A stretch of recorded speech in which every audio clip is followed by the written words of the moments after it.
वारदात होते समय यहाँ पे एक्चुअली प्लान से वारदात की गई है कि यहाँ पे 8:30 बजे ईशा की नमाज़ ख़त्म होने के बाद तुरंत ही फ़ौरन हमला शुरू हो गया। पत्थरबाजी शुरू हो गई। लोग जो आए थे उनके पास पेट्रोल के कैंस और लोहे के रॉड थे, पथराव करना शुरू कर दिया। उसके बाद गेट को तोड़ के अंदर घुस गए और उसके बाद मारपीट शुरू। पहले पथराव नीचे वाली मस्जिद में जहाँ पे नूरुल हसन था वहाँ पे शुरू हुआ। उसके बाद कुछ 10-15 मिनट के अंदर ऊपर वाली मस्जिद में भी शुरू हुआ। पुलिस ने इस सिलसिले में अभी तक क्या कार्रवाई की? आपकी किसी से कोई बात हुई है? जी, सुप्रिटेंडेंट ऑफ पुलिस से बात हुआ था हमारा पहले 8 दिन पहले। तो उस टाइम तक वहाँ पे कुछ 23 लोगों को अरेस्ट किया था। उसके बाद कल परसों का जो रिपोर्ट है उसके अंदर 35 लोगों को अरेस्ट किया है। जो बड़े बड़े पॉलिटिशियन जो उकसाते हैं, जो हेड स्पीचेस देते हैं, हेड स्पीचेस देने के बाद वो लोग तो साइड में रहेंगे, लेकिन जो वारदात को निभाएंगे, जो वारदात करेंगे, वो लोग ऐसे फंसेंगे कि उनकी ज़िंदगी बर्बाद हो जाएगी।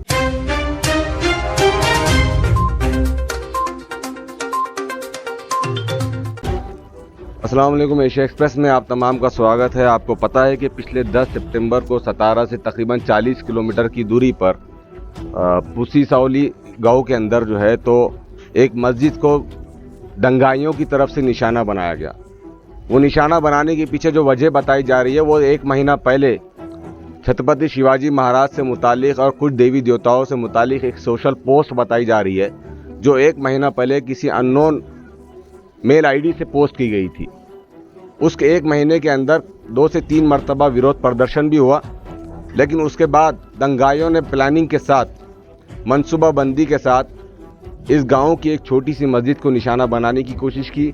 जब वहां पर रात में दंगा भड़का, उस मस्जिद को आग लगाने की कोशिश की गई। उस वक्त मस्जिद के अंदर 7 से 8 लोग मौजूद थे, जिसमें से एक नौजवान नूरुल हसन भी मौजूद था। आज हम नूरुल हसन के घर पर हैं, हम इनके वालिद के साथ हैं, हम इनके गम को समझ सकते हैं। आइए इन्हीं से जानने की कोशिश करते हैं कि नूरुल हसन उस वक्त क्या थे और इसके पीछे क्या हकीकत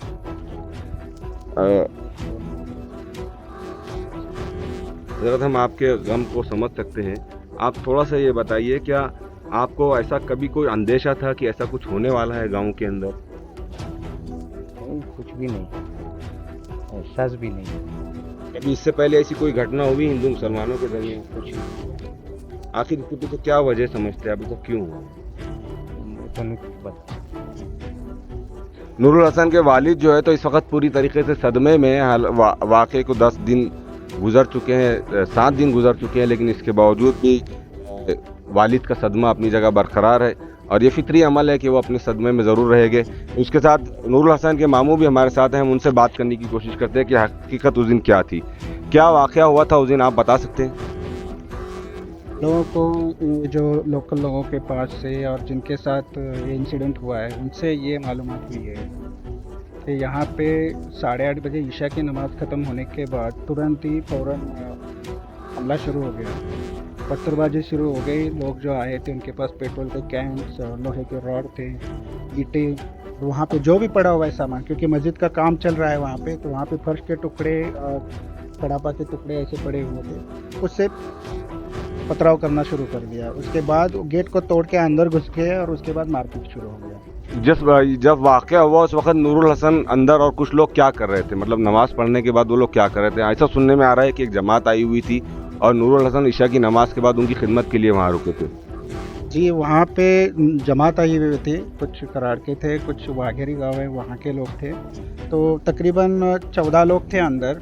14 लोगों में नूरुल हसन भी था। वहाँ पे नमाज ख़त्म हो गई थी और मशवरे के लिए बैठे थे वो लोग। उतने टाइमिंग में ये हादसा शुरू हो गया। वारदात होते समय यहाँ पे एक्चुअली प्लान से वारदात की गई है। ये वारदात में बहुत सारे लोग शामिल थे, लगभग 200 से ज़्यादा क्राउड था, 200-300 का क्राउड था। और वो क्राउड में उन्होंने पूरे प्लानिंग के साथ किया था। पहले ही वो गुटों में, छोटे छोटे गुटों में बटे थे। यहाँ पुसी सावली गाँव के अंदर इस प्रकार का कभी हादसा नहीं हुआ, पहली बार हादसा हुआ और उसके अंदर एक मासूम की जान चली गई। यहाँ पे जो गुट्स थे उन्होंने पूरा प्लानिंग किया था। यहाँ पे 2 मस्जिदों के अंदर दोनों जगह पे एट ए टाइम शुरू हो गया था। पहले पथराव नीचे वाली मस्जिद में जहाँ पे नूरुल हसन था वहाँ पे शुरू हुआ। उसके बाद कुछ 10-15 मिनट के अंदर ऊपर वाली मस्जिद में भी शुरू हुआ। इस गाँव में ऐसी जुमला कितनी मस्जिद है? यहाँ पे सिर्फ 2 मस्जिदें हैं और 2 मस्जिदों में एक मस्जिद का काम चल रहा है, दूसरा मस्जिद छोटा है, उसमें मतलब शेड टाइप का बना हुआ है। नूरुल हसन क्या करते थे, उनके घर में कौन कौन? नूरुल हसन जो है सिविल इंजीनियर था, actually diploma in civil engineering उसने किया है, और उसने वो यहाँ पे छोटे मोटे काम करता था, कॉन्ट्रैक्टर के साथ काम करता था, साथ में घर के अंदर भैंस गाय बैल है वो उनको पालना पोसना क्रिया है, कुछ उनका दूध निकालना, ये चीज़। हमें जो मालूमात मिली उसके मुताबिक नूरुल हसनैन की अपने बहुत सारे उसके हिंदू दोस्त भी रहा करते थे, हिंदुओं के साथ रहा करता था। तो फिर आखिर ऐसी क्या वजह है कि उसी के साथ के रहने वाले लोगों ने उसको निशाना बनाया, या फिर ये एक बाहर के लोग थे? एक्चुअली इस गुट के अंदर जो क्राउड था उसके अंदर बहुत सारे बाहर के लोग थे और गांव के भी कुछ लोग थे, जिन्होंने अंदर मस्जिद के अंदर इंटर किया था उसमें गांव के भी लोग थे, और जिन्होंने मारपीट शुरू किए स्टार्ट गांव वालों ने शुरू किया था, उसके साथ साथ फिर जो बाहर वाले लोग थे वो भी जुड़ गए थे। पुलिस ने इस सिलसिले में अभी तक क्या कार्रवाई की? आपकी किसी से कोई बात हुई है? जी, सुप्रिटेंडेंट ऑफ पुलिस से बात हुआ था हमारा पहले 8 दिन पहले, तो उस टाइम तक वहाँ पे कुछ 23 लोगों को अरेस्ट किया था। उसके बाद कल परसों का जो रिपोर्ट है उसके अंदर 35 लोगों को अरेस्ट किया है, लेकिन आगे कार्रवाई क्या हो रहा है और कौन से लोगों को अरेस्ट किया है हमें अभी कुछ पता नहीं चला। FIR हुई है पूरी? FIR इनके नूरुल हसन के फैमिली की तरफ से अभी तक नहीं हुआ है। जो FIR हुआ है, जो जिन लोगों के साथ मारपीट हुआ उन लोगों की तरफ से FIR हो चुका है, और उसके जिन्होंने मारे उन्होंने FIR किया? जी नहीं, जिनको चोटें लगी थी मस्जिद के अंदर, जिनको चोटें लगी थी उन्होंने FIR किया हुआ है, उनके रिश्तेदारों ने वगैरह मिलकर FIR किया हुआ है, और वो FIR के उस पर उनको 35 लोगों का अब तक अरेस्ट। क्या अभी तक कोई राजनीतिक पार्टी का कोई जिम्मेदार यहाँ पर आया, किसी ने जो है तो यहाँ पर इनके गम में इनके शरीक होने की कोशिश की, या कोई इनको सब्र की तलकीन की यहाँ पर आके?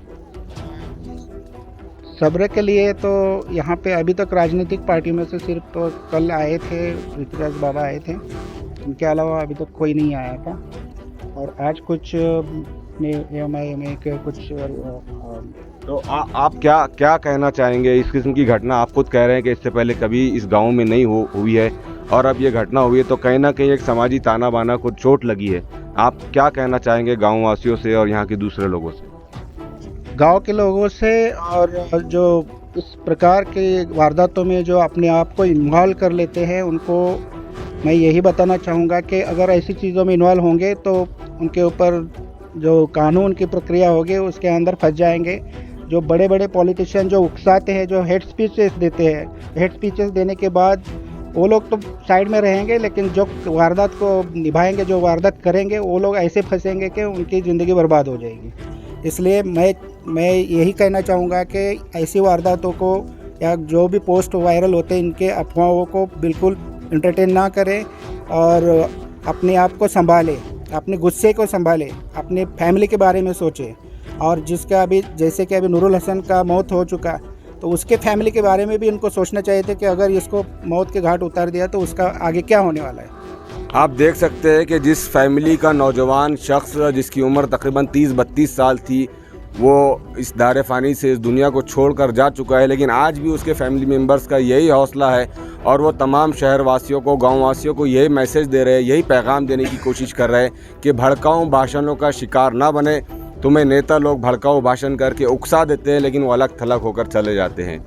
कैमरा पर्सन इरफान के साथ शारिक नक्शबंदी, एशिया एक्सप्रेस।